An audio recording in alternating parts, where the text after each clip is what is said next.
ఇప్పట్లో మల్లీశ్వరికి పెళ్లి చేసే ఉద్దేశం లేదండి. పోనీ ఎప్పుడు అనుకుంటున్నారో చెప్పండి, అప్పటిదాకా ఆగుతాం.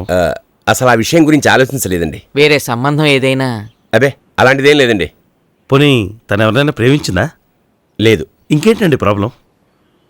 మల్లీశ్వర్ మా అమ్మాయి కాదు, అదే ప్రాబ్లం. అంటే తనకి అమ్మా నాన్న లేరు, అనాథ. అలాంటి అమ్మాయికి ఇంత సంబంధం రావడమే విశేషం. మీరు ఇంకేం ఆలోచించకండి. ఏంటండి అలా మాట్లాడతారు? అసలు మల్లీశ్వర్ ఎవరో తెలుసా? నేను మాట్లాడుతున్నా కదా, నువ్వు లోపలికెళ్ళు. నా వైఫ్కి తోడుగా ఉంటుందని వాళ్ళ ఊరి నుంచి తెచ్చుకుంది. అంటే పని మనిషా? అవును. మరి మీరాగండి. వివరాలు తెలుసుకోకుండా వచ్చి మిమ్మల్ని ఇబ్బంది పెట్టినట్టున్నాం, క్షమించండి. పర్వాలేదు. నమస్తే. నమస్కారం. ప్రసాద్ ఎక్కడా? లోపల ఉన్నారండి. ఏటే ఇది? ఎవడో మన బ్యాంక్ 10 లక్షలు లోన్ ఇచ్చాయంట. 10 లక్షలు 15,000 సార్. వీడు బ్యాంకుకి లోన్ ఇవ్వడం ఏమిట్రా? అది రేయ్, రేపటి నుంచి నువ్వు బ్యాంకుకి రాకు, నీ జీతం ఇంటికి పంపిస్తాను. ఎస్, నీతో కొంచెం మాట్లాడాలి. I will be back in a minute. రా. అలాగే సార్.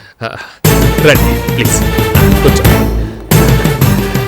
అసలు ఏమనుకుంటున్నావు నువ్వు? ఏమైంది? అరే 4 సార్లు మాట్లాడితే పెళ్లి సంబంధానికి పంపించేస్తావా? ఓ, అన్నయ్య వాళ్ళు వచ్చారా? ముహూర్తాలు పెట్టడానికి పురోహితుని కూడా తీసుకొచ్చారు. సారీ అన్నయ్య, ఇన్నాళ్ళు నేను సరిగా అర్థం చేసుకోలేకపోయాను. చిచి, నువ్వింత రోగ్వని నేను ఎప్పుడు అనుకోలేదు. ఫోన్లే కదా అని ఏదో సరదాగా మాట్లాడితే పిచ్చి వేషాలు ఇస్తున్నావు. నువ్వు చేసిన పనికి మా ఇంట్లో వాళ్ళ ముందు తలెత్తుకోలేకపోయాను తెలుసా? అవునా? నువ్వేమైనా పెద్ద హీరోని అనుకుంటున్నావా? Oh no. ఇంతింత పళ్ళేసుకుని ఈ నవ్వగానే అమ్మాయిలందరూ పరిగెత్తుకొచ్చేస్తారనుకుంటున్నావా? అది షట్ అప్. వైజాగ్ లో పిచ్చోళ్ళు హాస్పిటల్లోనే ఉంటారనుకునేదాన్ని, కానీ నిన్ను చూసాకే తెలిసింది రోడ్డు మీద కూడా తిరుగుతున్నారు. థ్యాంక్స్. చూడు, ఇంకోసారి మా ఇంటికి వచ్చావంటే మర్యాదగా ఉండదు. అంటే లైబ్రరీకి రమ్మంటావా? నీకసలు బుద్ధి లేదా?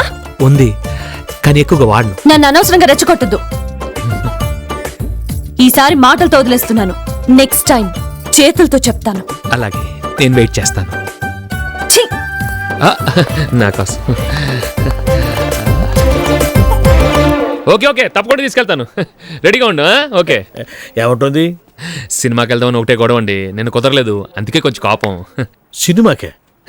అలాంటి అమ్మాయి అడగాలి, కానీ నేనైతే శ్మశానానికైనా వెళ్ళిపోతాను. సారీ.